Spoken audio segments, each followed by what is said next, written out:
Hello, hello, creatives. Welcome to True Creativity Within the podcast.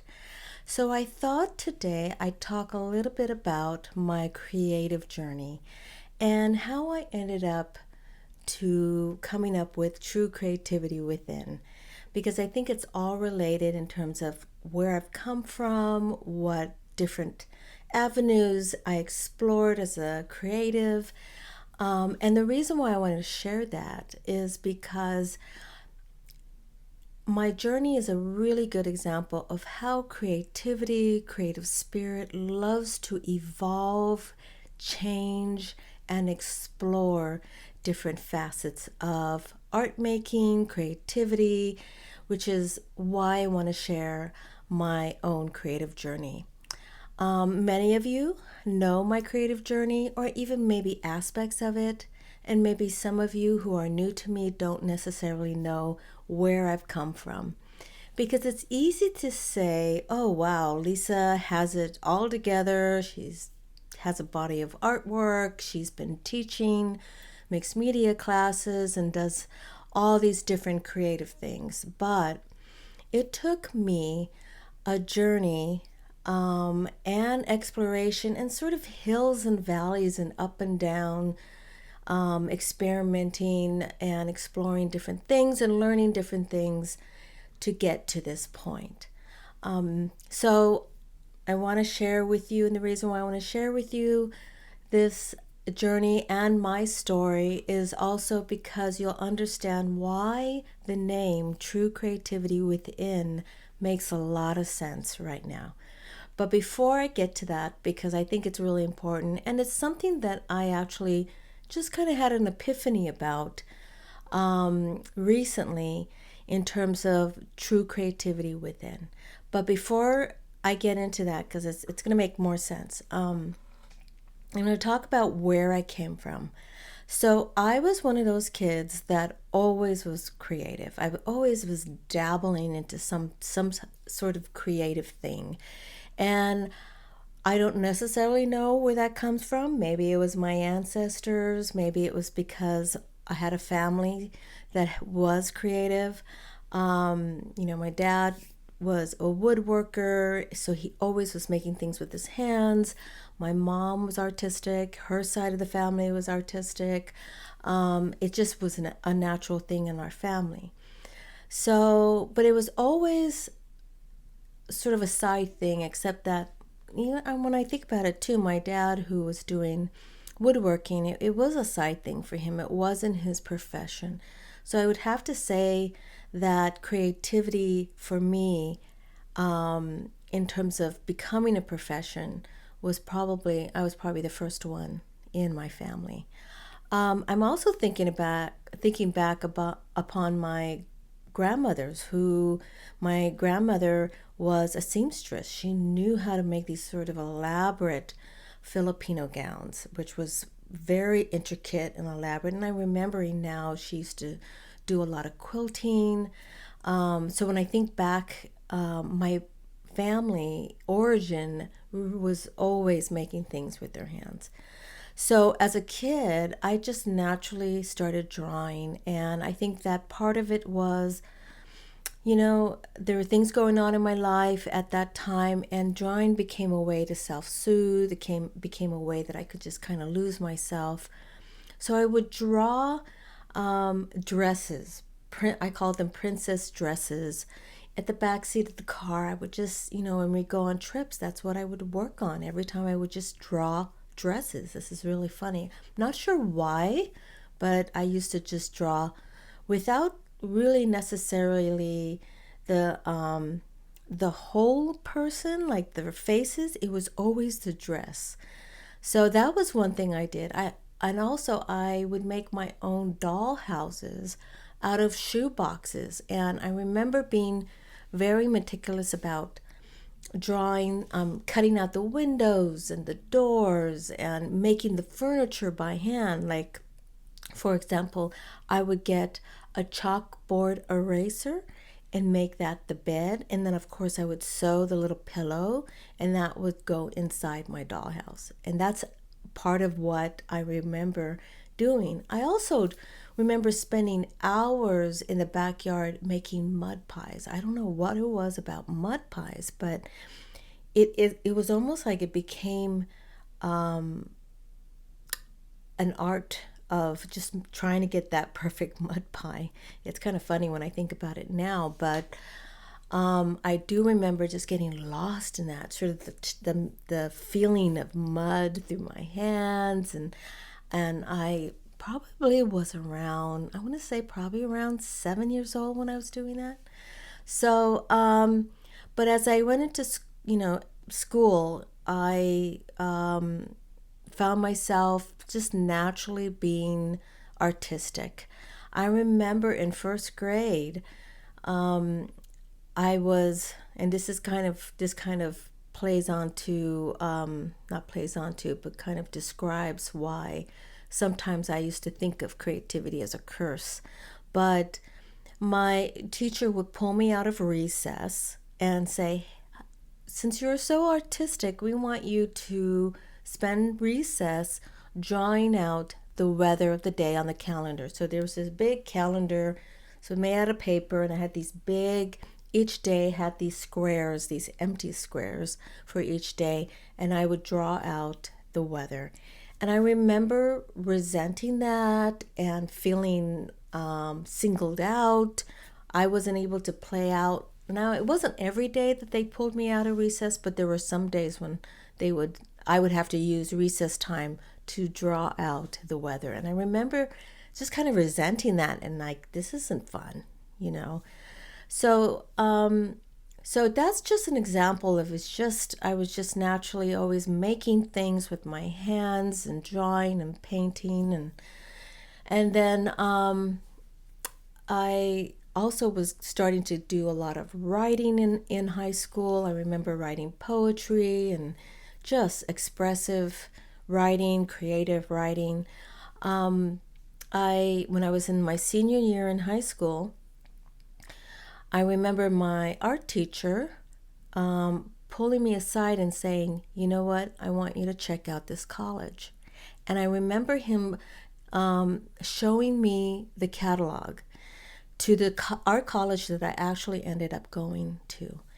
And I thought in my head, because at the time I wasn't thinking of pursuing art as a profession, I was thinking of, I wanted to be a psychologist. I had my mind set on I was going to major in psychology when I graduated from high school.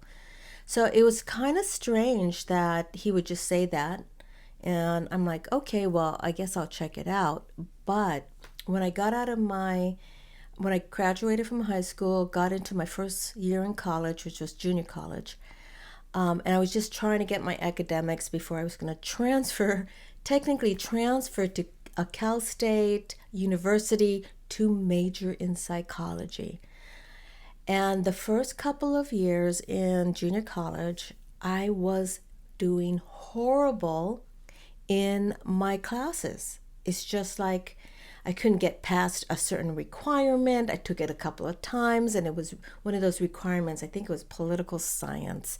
I couldn't get past that, couldn't wrap my head around it, and I was having a hard time with my academics, although I was doing really well in my art classes because I was still taking art classes and my psychology classes, which is kind of strange. And then a pivotal moment came. I remember going to a counselor. This is memorable because it's an example of how powerful somebody in authority can have an effect on the direction of your, career, your life, especially when you're in your 20s and you're young and you're easily persuaded. So he said, well, it seems, and I remember these exact words, it seems like you're more artistically oriented than you are academically oriented. And you're going to need to write a lot of papers as a psych major when you get into university. So maybe you should consider changing your major to art. Now, I carried that with me thinking, well, he's basically saying I'm not smart enough. And that I should just pursue art.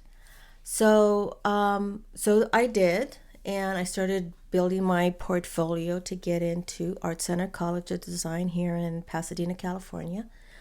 And I was doing well.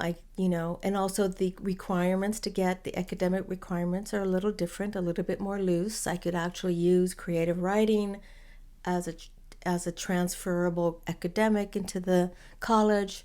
So that really worked out well for me. Now, when I was in junior college, still, I remember taking an art class, and before that, let me back up. During that time, I was doing very detailed landscape oil paintings. I was really good at the oil paintings and realism. So that's kind of where I started. I was painting oil paintings, realistic florals, still lifes, which is a natural place to start as an artist. But it was something that I was doing just instinctually. I was just painting. And so thought I was going to be an art major. In junior college, I was taking a graphic design class. I just decided, you know what, I'll just take a graphic design class and see what happens. And that teacher said, well, what's your major? And I said, well, I want to be an artist. A fine art major is really what they call it. And he said, you can't really make money doing that. You really should go into graphic design. Again, I went in that direction, followed what he said, which does have some merit to it, right? Being a professional artist is challenging. I know that now. But at the time, I thought, you know what? That sounds like a good idea. So I entered and applied as a graphic designer, got into the art center, and began majoring as a graphic designer. Now, it's interesting because that was the beginning of me starting to, and this is when I stopped painting. It was the beginning of when I started to disconnect myself from the natural sort of soulful painting. So I feel like I naturally started drawing and painting as a way to connect to something, and whether that was comforting myself, whether that was connecting to something I didn't know at the time, but I was just naturally creating art and drawing and painting. But once I got in as a graphic designer, that completely changed. I no longer painted, and I will get to this. I actually stopped painting for 20 years, never picked up the brush again to paint for 20 years. I 100% went into graphic design and focused on that. And it's a whole different, yes, it's creative, but it's a whole different type of creativity. Now, the thing with Art Center College of Design, because you're going in there to learn a trade, they're training you to be a designer. They're training you to function out in the industry professionally. And part of that is to be able to make a healthy disconnection between what you create and what is the requirements of the client. So primarily, even if you love this creation, it doesn't really matter, because if it doesn't fit what the client wants or decides on, that's where the money is. That is where you're supposed to go. And, of course, they taught us how to move around that, giving them enough, never submit a design that you don't like, because then you're going to have to live with it if they end up picking it. But I remember hearing the statement, don't love your art because it can't love you back.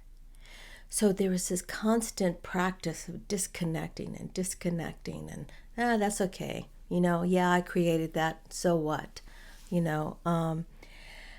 And I didn't realize that I was actually disconnecting from the spiritual aspect of art, the spiritual aspect of creativity, the soulful part, the heart-centered part of creativity and art making. So over the years, I had become so disconnected that I was just creating because it was a job. And that worked for a while after I graduated. And I was, working in the corporate world as a graphic designer. I worked with various clients like Disney, Toyota, corporate clients in that sort of corporate setting. And then I found myself completely bored with the process. Once I became a designer and I was good at it, didn't have a problem getting work, I found myself 100% bored with it. Because then I was able to just do it in my sleep. And it no longer was feeding me. So when I got to that point, I decided, you know what? I think I want to go back to my original passion, which is psychology. This whole time, I was just fascinated with the psychology of creativity, the psychology and deeper understanding of the creative process. That always intrigued me. So I ended up going back to school to get my master's in psychology, and that's where I started to feel like, gosh, I belong here.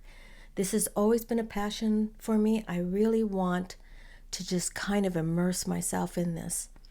And I was doing graphic design as a way to support me as I was finishing up graduate school, getting my license as a therapist, because I decided to become a therapist. And I still was doing graphic design to support that financially. As I opened up my own practice as a therapist, I worked primarily with creative clients, which is not an accident, right? It's what was drawn to me. It was drawn to my practice. And I had a very deep understanding of creative professionals. So I worked with actors and musicians and writers and artists and graphic designers. And I had this understanding of that whole other dimension, that whole other layer that gets integrated and sort of sometimes can get in the way of functioning, having a healthy life, a healthy relationship, a balanced relationship. So again, over time, I was not doing any art until later in my practice, I decided, you know what, I think I'm going to dabble in art journaling. That seems to be calling to me. So I started dabbling in art journaling. It was also a way for me to sort of clear out my head between sessions. And I found that it was very valuable in terms of being able to not only get grounded, get centered, but it was also a way to tap into an inner wisdom and an insight to what I was experiencing. If I was stressed out at the time or concerned about something, when I did art journaling, it was almost as deep as, writing journaling. Because I used to write all the time in my journals. But when I discovered art journaling, it was another dimension because I realized through the process of putting color on the paper, collaging, exploring different mediums in your journal, just allowing whatever to happen on the page without any restrictions or expectations of making a complete finished piece of art, it was like it captured my experience. It captured something deeper and beyond what I could have done if I had to formulate sentences or formulate a paragraph of my experience. It seemed to have captured a more expansive and in-depth portrait of what I was experiencing. And that really got me into thinking, gosh, this is pretty amazing. So I did art journaling, and then I decided to start painting again. Remember, it had been 20 some years since I had painted. And now I've started to paint, but I was painting from a different place. I had years now of maturity, experience as a therapist now. When I started painting, I found myself tapping into something deeper. And it was because I wasn't painting for a job or a project or to fulfill a client's requirements. I was just painting for the love of it. I was just painting because I felt drawn to do it. And when I did it, I was centered, I was grounded, I felt fulfilled. It was feeding me back. And so that's what started me back into the art making from that soul-centered place, from that heart-centered place. Now, after a while as a graphic designer, after a while as a therapist, I realized something was calling to me because I had become what Julia Cameron calls the shadow artist. The shadow artist works around artists, with artists, whether they're in an organization, an art center, a gallery owner, but they never do their own art. And I realized that as I was working with my clients in a therapeutic way and a coaching way, I'd also become a creativity coach, I wasn't doing my own art to the extent that I had envisioned. I would always get these ideas in my head during the sessions, and it was starting to fill up my head. It was like, okay, what do I do with those ideas? I would envision, oh, that would be a cool idea for a painting.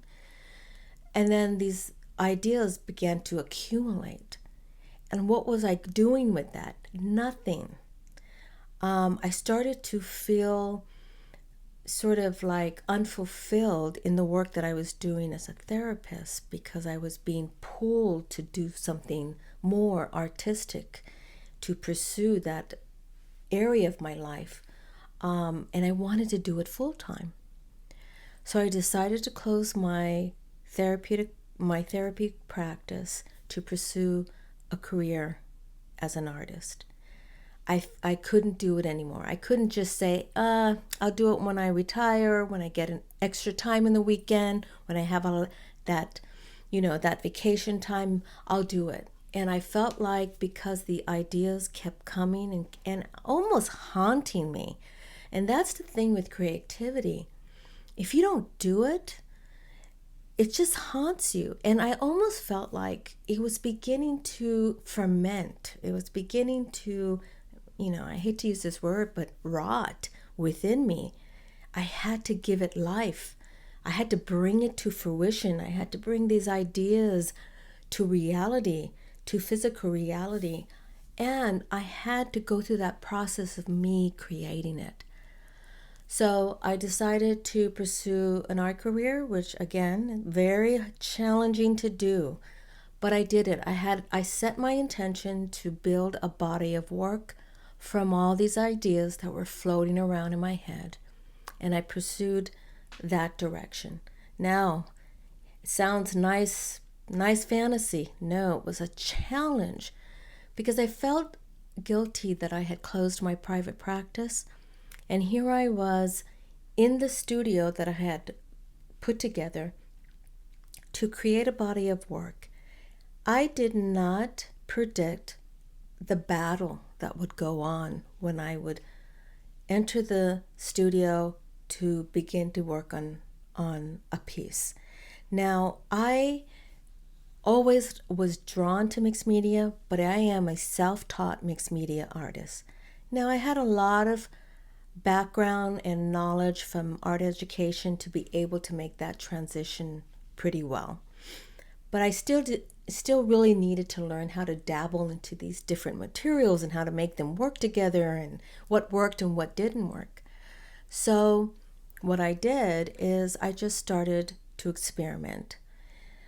But each time I would show up, I would have this battle in my head. Oh, so you want to be an artist? Oh, are you sure you have what it takes to do that? Or don't you think this is a waste of time? I mean, it was the self-critical criticism that kept replaying. Oh, you're just wasting your time making art. You're just wasting your time. Are you really going to sell this stuff? And all of those negative voices that came.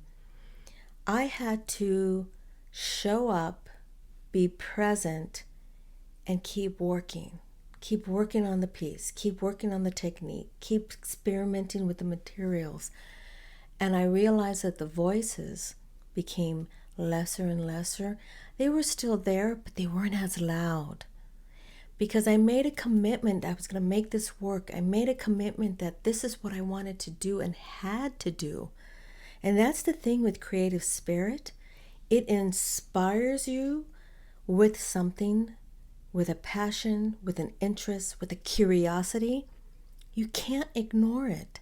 You have to see where it's going to go, and then you get these pockets of fulfillment and excitement, and oh my God, that's so cool.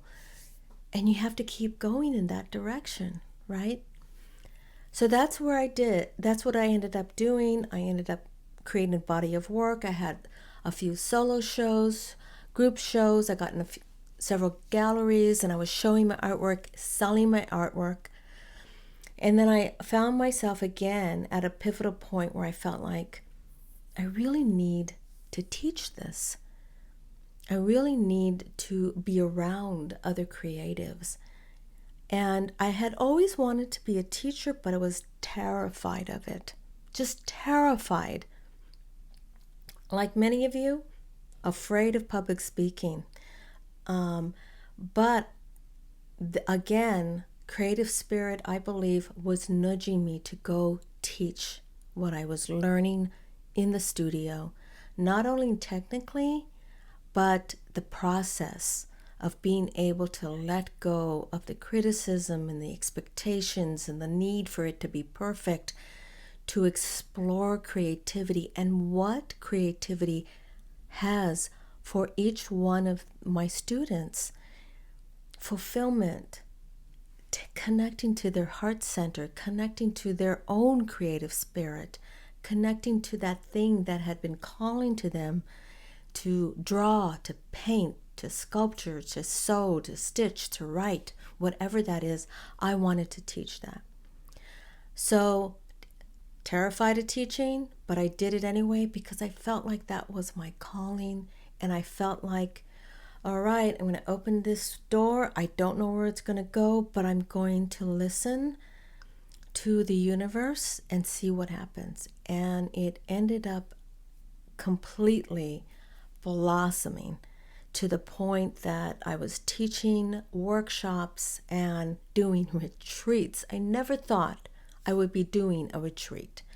So I did retreats and workshops, and of course, and it also, and here's an important thing too, as a teacher, the thing that you teach is the thing that you're also learning and mastering.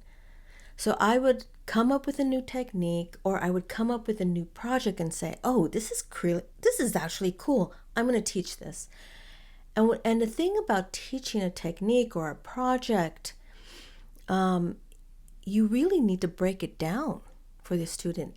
And that helps you master the craft even more. You become a better artist when you teach. So I found myself, and also on top of that, I believe this is the same thing. This is something that I want to share. The very thing that my clients used to bring into the sessions when I was a therapist was the very same thing that I needed to learn, not only for myself, that I had to go deeper maybe into that area to learn more so that I could be more helpful to my clients. The same thing happened when I was teaching. The things that my students would come up against or would bring up to me was the same thing that I needed to learn more and develop even more in my own artistic skills and my own creative development. And that's the cool part. It's a give and take. It's like the very thing you should be learning is the very thing that shows up. So, so I, was teaching workshops and I was getting better as a mixed media artist. And then the pandemic happened. I had a awesome retreat set up for New Mexico, Santa Fe, New Mexico. It was just a dream of mine. And the pandemic happened and everything shut down in terms of in-person workshops and retreats. So I had to pivot. I had to literally think about how is this going to work? Because, of course, like many of us, we thought it was only going to be 2 weeks, right? Flatten the curve. And then it became a month, and then it became several months. And I really needed to figure out a way, because it dawned on me, wow, if I'm just sitting here doing nothing and I'm feeling lost and anxious about what's happening in the world, my students are sitting home isolated, probably just feeling the same way. And that is when I decided I got to get my stuff on Zoom. I got to figure out Zoom. I got to get a camera. A webcam at that time was hard to find because all the webcams at distributors were sold out. So I literally had to look on eBay and find a webcam, and I had to end up paying double the amount just to get one. I just remembered that. But I had to do all the technical part of it to figure out how this was going to work. So when I was ready to do my first Zoom class, I put it out to my mailing list, which at the time was only probably 400 or 500 people. And I couldn't believe how people just grabbed onto it. It was like the thing they needed in that time during the lockdown. And so I spent whatever time, I think it was 2020 to 22, where I just taught as many classes on Zoom as I could. I couldn't make it up fast enough for my students because they felt like this is what was keeping them sane during the time. This is what was helping them with anxiety. That is not a surprise. That's what creativity is for us. It is the thing that can keep us sane, grounded, it can regulate our nervous system. It can calm our anxiety down. It can help us make more sense of any chaos that's going on. That's what creativity is. And I believe I was able to provide that for my students during the pandemic. So that's what I immersed myself with, coming up with all kinds of classes. And then here's the thing. I hit a wall. Again, I know this wall. It's called boredom. It's called uninspired by what I'm doing. It's called I'm being called to do something different now. So as many of you have noticed, my mixed media classes now are mostly online courses, self-paced online courses, because now I feel called to go deeper with the creative process. And when I mean deeper, I mean moving away from the how-to technique, moving away from the how do you make a mixed media project or this, how do you make art journaling, an art journal. I'm moving away from that. And moving more into creative spirit. What is creative spirit calling to you in terms of your art practice? And what is the essential benefits of having an art practice? An art practice isn't about making a nice, perfect project. Now that's part of it, but it's not all of it. It's who you are becoming during the creative process, how you are learning to reconnect with your true self, your true essence. And that's where we come to true creativity within. which to me is a interesting coincidence and divinely led coincidence, because I registered that domain name for my website back in 2015. I had to come up with something that I felt resonated with what I wanted to teach. I'm going to teach art classes. I'm going to teach mixed media classes, True Creativity Within. So that's the domain name I came up with, and also the brand name that I came up with for my workshops and retreats. When I look at it now, today, True Creativity Within is so appropriate to where this whole journey has brought me. True Creativity Within is about the creativity, the creative spirit that has been in you since the day you were born. It is about that inherent need to creatively express ourselves, to make art, to write, to do something creative, especially when we feel like, gosh, I'm so stressed out, I just want to doodle, right? Doodling in high school, that's a natural, inherent thing we do, doodling. Listening to music that moves our soul, music that has been created by another creative to share with us, and it moves us. To watch a movie that was directed and created and written that moves us, that is because we're connecting to creative spirit, creativity that's already in you. And what is truly creative is not something that you learn in art school, not something that you learn by mastering a technique. True creativity within already exists within you. We just have to listen to it. So by listening to it, it means listening to that little nudge that says, wow, that's kind of cool. I want to do that. Or I think I'm just going to pick up a watercolor palette, and I'm going to play with it. Or I'm going to pick up a kit of colored pens, and I'm going to do some coloring books. You know, that was really big a few years ago, coloring books for adults. There's a reason for that. We have this natural need to do something creative. So true creativity within is something that I believe needs to be heard, to be listened to follow.